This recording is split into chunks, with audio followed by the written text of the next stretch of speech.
नमस्कार। पिछली कक्षा में हमने कंटिन्यूटी चैप्टर में कंटिन्यूटी की कॉशीज डेफिनेशन के बारे में पढ़ा था। आज हम उससे आगे पढ़ रहे हैं, जिसमें आज हम पढ़ेंगे हेनीज डेफिनेशन ऑफ कंटिन्यूटी। लेकिन उसके लिए पहले हमें सीक्वेंस के बारे में जानना ज़रूरी है, तो हम उससे पहले पढ़ते हैं सीक्वेंस के बारे में, यानी कि अनुक्रम के बारे में। तो हम यहाँ कुछ उदाहरण लेते हैं, जैसा कि 1, 1/2,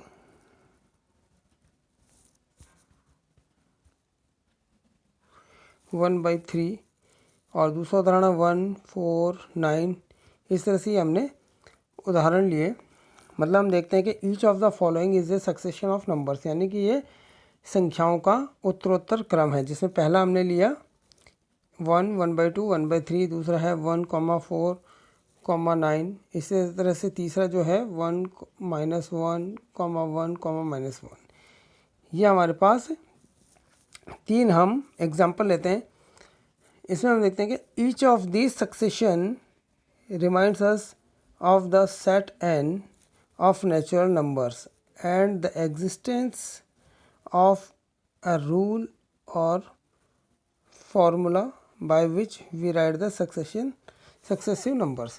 यानी कि इनमें हम देखते हैं कि यदि हम किसी रूल्स का, किसी फलन में अगर किसी हम नियम का या किसी फॉर्मूले को हम देखते हैं, तो उसमें नेचुरल नंबर्स के लिए जो हमारे पास उत्तरोत्तर संख्याएं प्राप्त होती हैं वो इस तरह से प्राप्त होती है। जैसे कि अगर हम देखते हैं, अगर 1/n देखें हम, where n belongs to n, तो उसमें n इज इक्वल टू 1 रखने पर हमारे पास पहली संख्या 1 आती है। n इज इक्वल टू 2 रखने पर हमारे पास 1/2 दूसरी संख्या आती है। n इज इक्वल टू 3 रखने पर हमारे पास 1/3 आती है। यानी कि उसमें हम देखते हैं कि किसी विशेष नियम के द्वारा जो है ये फॉलो कर रहे हैं और हमारे पास जो है उत्तरोत्तर संख्याएं प्राप्त होती है। इसी तरह से हम देखते हैं कि 1, 4, 9, इसमें अगर हम देखें तो हम अगर फंक्शन देखें तो n स्क्वायर यहाँ पर है, जिसमें n नेचुरल नंबर्स हम रखें। 1 रखते हैं तो हमारे पास n स्क्वायर की वैल्यू 1 आती है, 2 रखते हैं तो हमारे पास 4 आती है, और n इक्वल टू 3 रखते हैं हमारे पास 9 आता है। तो इसलिए यहाँ पर कहा गया है कि each of these succession reminds us the set n of natural numbers and the existence of a rule or formula by which we write the successive numbers. In other words, each of these succession is a function whose domain is the set n of natural numbers। जो कि अभी हमने बात कही कि उसका जो domain है वो सेट ऑफ नेचुरल नंबर्स, यानी कि उसमें नेचुरल नंबर्स जो प्राकृत संख्या हैं वो उसका डोमेन है। Moreover, each of the successions above is a succession of real numbers. Thus, each of the succession is a function f from n to r। यानी कि हमारे पास n की वैल्यू जो नेचुरल नंबर्स रखने पर जो संख्याएं हमारे पास उत्तरोत्तर जो फंक्शनल वैल्यू जो संख्याएं प्राप्त हो रही है, जैसा कि अभी हमने देखा है फलन 1/n में जो हमारे पास फंक्शनल वैल्यूज़ जो आ रही है 1, 1/2, 1/3 आ रही है। दूसरा उदाहरण जो हमने देखा फंक्शन जो कि n स्क्वायर से रिप्रेजेंट करते हैं, उसमें हमारे पास फंक्शनल वैल्यूज़ जो आ रही है 1, 4, 9 ये आ रही है। तो जो है हमारे पास फंक्शन कहाँ से कहाँ डिफाइन हो रहा है, सेट ऑफ नेचुरल नंबर से सेट ऑफ रियल नंबर्स। तो इसका मतलब क्या हुआ, a function with domain n is called a sequence. If the domain of sequence is R, then it is called a real valued sequence or simply a real sequence। इसे हम साधारणतः sequence भी कह सकते हैं। तो अभी हमने ये इसका जो है बेसिक हमने देखा कि ये जो सीक्वेंस है वो कहाँ से कहाँ परिभाषित होती है। अब हम आगे देखते हैं इसकी परिभाषा। Real valued sequence is a function whose domain is the set n of natural numbers and whose codomain is R. The set of real numbers symbolically a real sequence as is written as S from n to r. The value Sn of the sequence S at n belongs to n is called the nth term of the sequence and is written as Sn. मतलब किसी n belongs to n के लिए जो हमारे पास sequence का जो term आएगी वो Sn होगी। जैसे कि अभी हमने उदाहरण देखा, Sn हमारे पास था 1/n, means S n is equal to 1 रखने पर हमारे पास S1 इज इक्वल टू 1 आया, n इज इक्वल टू 2 रखने पर हमारे पास S2 इज इक्वल टू 1/2 आता है, S3 यानी कि n इज इक्वल टू 3 रखने पर S3 हमारे पास आता है 1/3। तो जो हम ये पहला उदाहरण जो हमने देखा था उसके अकॉर्डिंगली हम यहाँ देखें तो उसी से हमने ये कह सकते हैं कि for n belongs to n the term Sn is the nth term of the sequence and it is written as Sn। उसे हम Sn से रिप्रेजेंट करते हैं, जो कि अभी हमने यहाँ बताया कि अगर n इज इक्वल टू 1 के लिए हमारे पास S1, 2 के लिए S2, ये हमारे पास इस सीक्वेंस की टर्म हमारे पास प्राप्त होती है। The sequence as is completely described by its succession of sequence values, जो कि अभी हमने बात की, और इसी कारण से हम इसे किस तरह से रिप्रेजेंट करते हैं, जो कि क्या है, S is defined from n to r is written as sequence Sn where n is equal to 1 to infinity. तो इससे हमारे पास जो है हमारे पास जो इसकी टर्म आती है S1, S2, S3 up to infinite, और इस तरह से भी हम उसे रिप्रेजेंट कर सकते हैं, लिख सकते हैं। इसी प्रकार शॉर्टली हम उसे इस तरह से भी लिख सकते हैं, सीक्वेंस Sn, और इस फॉर्म में ब्रैकेट Sn लिख करके वेयर द रूल और formula for Sn is described along with, जहाँ पर कि Sn को किस तरह से परिभाषित किया गया है वो हमारे पास दिया हुआ होना चाहिए। जैसा कि यहाँ हम कुछ और उदाहरण लेते हैं, 2, 4, 8। यहाँ पर फंक्शन जो है किस तरह से डिफाइन किया गया है, ये यहाँ पर है हमारे पास कि Sn is equal to 2n for n belongs to n। तो डेफिनेटली यहाँ पर जो है डोमेन वो नेचुरल नंबर्स है हमारे पास, और जो हमारे पास फंक्शनल वैल्यू जो आती है सीक्वेंस की टर्म जो आती है वो रियल नंबर्स है। Means n is equal to 1 के लिए हमारे पास 2 प्राप्त होता है, n इज इक्वल टू 2 के लिए 4 आता है, n इज इक्वल टू 3 के लिए हमारे पास 8 आ जाएगा यहाँ हमारे पास। इसी तरह से जो दूसरे एग्जांपल है -1, -1, -1, यहाँ पर फंक्शन जो है वो किस तरह से हमारे पास बताया गया है, देखिए Sn is equal to -1n। तो हमारे पास इस सीक्वेंस की जो है टर्म यहाँ हमें प्राप्त होंगी। अब हम देखते हैं convergent sequence, limit of A sequence, यानी कि a sequence An is said to converge or tend to a limit A as n approaches infinity. If for each epsilon is greater than 0, however small, there exists a positive integer n0 such that modulus of an minus a is less than epsilon for all n is greater than n0। मतलब हमारे पास कोई sequence an है, उसे हम a को अविस्तृत होना या a की ओर प्रवृत्त होने हम कह सकते हैं। जैसे जैसे n इन्फिनिटी की ओर अग्रसर होता है तो हमारे पास एक ऐसा एप्सिलॉन, प्रत्येक एप्सिलॉन इज ग्रेटर देन 0 के लिए हमारे पास एक ऐसा पॉजिटिव इंटीजर n0 विद्यमान होना चाहिए कि हमारे पास जो है मॉड्यूलस ऑफ an माइनस ए, यानी कि an माइनस ए, ये जो मापांक है वो लेस देन एप्सिलॉन हो प्रत्येक n is greater then n0 के लिए, यानी कि वो सभी नेचुरल नंबर्स जो कि n0 से बड़े हैं उनके लिए जो डिफरेंस है उसका मॉड्यूलस an माइनस ए का जो मॉड्यूलस है वो एप्सिलॉन से छोटा होना चाहिए। If sequence an converges to limit a as n approaches to infinity, the a is the limit of sequence an, जो कि अभी हमने बात कही कि जैसे जैसे n इन्फिनिटी की ओर अग्रसर होता है तो जो है सीक्वेंस an की जो लिमिट अगर a है तो उसे हम इस तरह से भी रिप्रेजेंट कर सकते हैं कि limit of an is equal to a when n tendings to infinity, और limit of an is equal to a।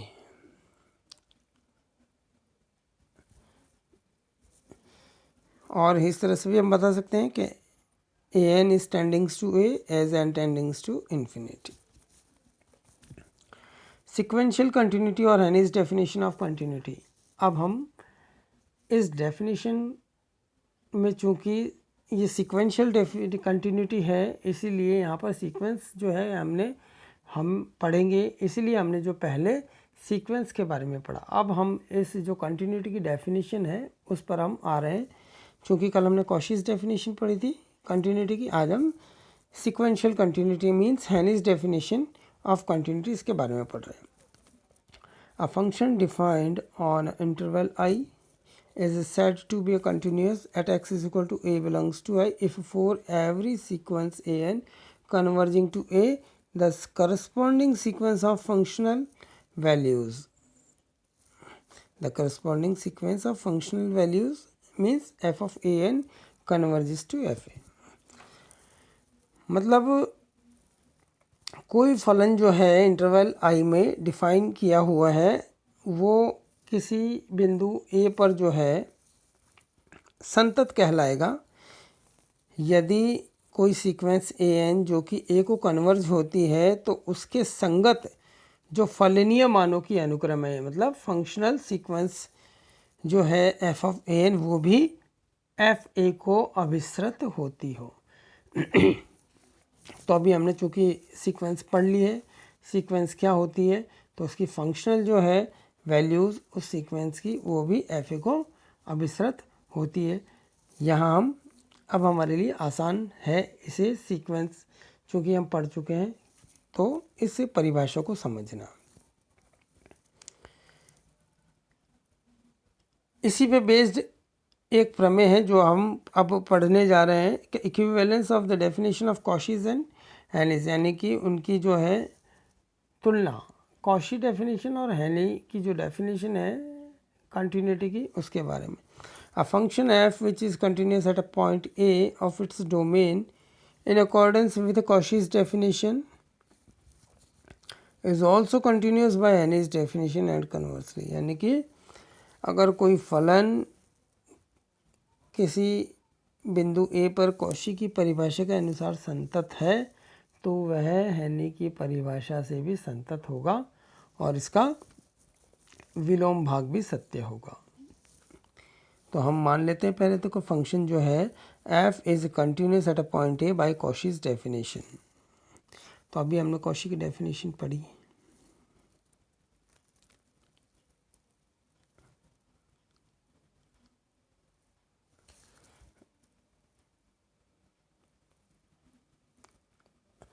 जो कि क्या थी कि for each epsilon is greater than 0 there exist delta is greater than 0 such that modulus of x minus is less than delta and modulus of F X minus F A is less than epsilon. ये हमने Cauchy's की definition जो है Cauchy के द्वारा continuity की जो definition थी वो हम पढ़ चुके थे कल, उसी से हमने लिख दिया। इससे समीकरण नंबर 1 हमने दे दिया और यह भी माना कि जो सीक्वेंस ए एन है वो ए को कन्वर्ज होती है, क्योंकि हमें बताना है कि पहले हमने मान लिया कि जो फलन है कॉशी की परिभाषा के अनुसार संतत है, यानी means function is continuous by the definition of Cauchy's. तो हमें बताना है कि it is continuous also by the definition of हेनी। तो हमने कॉशी की डेफिनेशन के अनुसार कंटिन्यूस माना, उसके अनुसार हमने समीकरण नंबर 1 लिख दी। अब इसको हम यह बताएंगे कि यह हेनी की परिभाषा के अनुसार भी कंटिन्यूस फंक्शन है।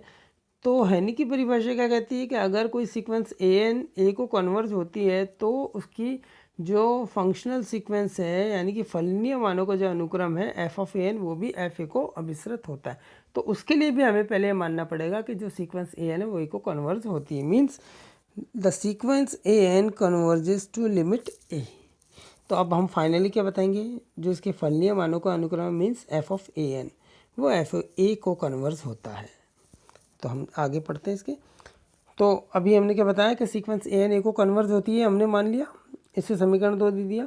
इसका मतलब डेफिनेशन क्या कहती है, means for each epsilon is greater than 0 a positive integer N 0 there exist a positive integer N 0 such that for all N is greater than N 0 modulus of A N minus is less than delta. अभी हमने definition पढ़ी इसकी, तो यहाँ हम लिख सकते हैं इसे समीकरण नंबर 3 चूँकि डेफिनेशन से हम लिख रहे हैं, डेफिनेशन हम पढ़ चुके हैं। जो हमने इक्वेशन 1 लिखी है उसमें x is equal to A N जो है स्पेशल केस के लिए हम देखते हैं तो उसमें x इज ए एन रखते हैं तो हमारे पास ये आता है कि modulus of A N minus is less than delta which implies modulus of F of A N minus F is less than epsilon. इसे हमने समीकरण नंबर 4 दे दिया। तो अब हम समीकरण 3 और 4 को देखें तो क्या कहती है कि for all N is greater than 0 modulus of A N minus A is less than delta. और समीकरण 4 कहती है कि for the modulus of A N minus is less than delta then modulus of F A N minus F is less than epsilon. तो from 3 and 4 we can say that there exists a positive integer n0 such that for all n is greater than 0 n is greater than n0 the modulus of f of a n minus f is less than epsilon। आप 3 और 4 को देखें अच्छी तरह तो यहाँ से हम लिख सकते हैं ऐसा। तो ये परिभाषा आप देखें तो अभी हमने जो डेफिनेशन पढ़ी थी सीक्वेंस की कि कोई सीक्वेंस जो ए एन अगर ए को कन्वर्स होता है तो उसकी हमने डेफिनेशन पढ़ी थी। तो उसी के अनुसार अब आप इस टर्म को देखें हम कि for all N is greater than N zero the modulus of F of A N minus F is less than epsilon. तो इस लाइन से हम क्या कह सकते हैं कि limit of F of A N is equal to F A. ठीक है, मीन्स जो फंक्शनल सीक्वेंस है एफ ऑफ ए एन वो किसको कन्वर्ज होती है, एफ ए को कन्वर्ज होती है। मतलब function is continuous by the Heine's definition. तो ये हमने प्रूव कर दिया। अब हम इसका कन्वर्स पार्ट लेते हैं, यानी कि अब हम मान लेते हैं function is continuous by the Heine's definition. मतलब अगर सीक्वेंस ए एन ए को कन्वर्ज होता है तो एफ ऑफ ए एन जो है वो भी एफ ए को कन्वर्ज होगा। ठीक है, ये है हमारे पास एनी की डेफिनेशन। तो हमें बताना है कि फंक्शन जो है वो कॉची की डेफिनेशन के अनुसार भी कंटिन्यूअस है। तो हमने मान लिया function is continuous by the Heine's definition.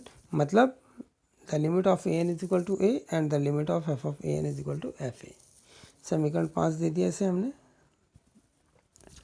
अब हमने मान लिया इसका रिवर्स मान का, जो हमें प्रूव करना है कि ये कॉची की डेफिनेशन के अनुसार कंटिन्यूअस है। तो हम मान लेते हैं कि the function is not continuous by the Cauchy's definition. The function is not continuous by Cauchy's definition. मतलब कॉशी की डेफिनेशन क्या कहती थी कि for each epsilon is greater than 0 there exist delta is greater than 0 such that modulus of X minus is less than delta which implies modulus of F X minus F is less than epsilon. ये कहती थी। तो हमने तो मान लिया कि ये कॉशी की डेफिनेशन का अनुसार कंटिन्यूस नहीं है। इसका मतलब हमारे पास एप्सिलॉन इज ग्रेटर देन 0 के लिए डेल्टा इज ग्रेटर देन 0 ऐसा विद्यमान है कि modulus of X A X minus A वो तो डेल्टा से छोटा है, लेकिन modulus of F X minus F A जो है वो एप्सिलॉन से छोटा नहीं है, एप्सिलॉन से बड़ा है। जो हमने माना उसके अनुसार ऐसा लिख सकते हैं हम। अब हम डेल्टा की किसी वैल्यू 1/n के लिए देखें। For all n belongs to n and x is equal to A N. तो इसमें हम ये वैल्यू पुट करने पर देखते हैं तो हमारे पास ये आता है modulus of A N minus is less than 1/n but modulus of F X minus F A N minus F is greater than epsilon. तो इस लाइन के अनुसार हम ये कह सकते हैं, यह लाइन यह प्रदर्शित करती है कि जो सीक्वेंस ए एन है वो तो ए को कन्वर्ज हो रही है, जो कि हम मानकर भी चलें, लेकिन जो इसका फलनीय मानों का अनुक्रम है मतलब एफ ऑफ ए एन, इसकी लिमिट जो है वो एफ ए के बराबर नहीं है क्योंकि ग्रेटर देन एप्सिलॉन है। ठीक है, तो इसका मतलब जो हम मानकर चले थे, यहाँ आप देखिए समीकरण नंबर 5 का सीक्वेंस ए एन ए को कन्वर्ज होती है तो F of N F A को कन्वर्ज होती है, जबकि हमारे पास यहाँ क्या आ गया का सीक्वेंस ए एन तो ए को कन्वर्ज हो रही है लेकिन एफ ऑफ ए एन जो एफ ए को कन्वर्ज नहीं हो रही है। तो इसका मतलब जो हम मानकर चले थे कि function is not continuous by Cauchy's definition, वो गलत मानकर चले थे। इसका मतलब the function is continuous by Cauchy's definition. तो ये हमने यहाँ इस प्रमेय को सिद्ध किया। आप इसे एक बार दो बार दोबारा से देखना, समझना, पढ़ना और ये आपको ज़रूर समझ में आ जाएगी। तो आज के लिए इतना ही, अगले भाग के लिए हम अगली कक्षा में पढ़ेंगे। धन्यवाद।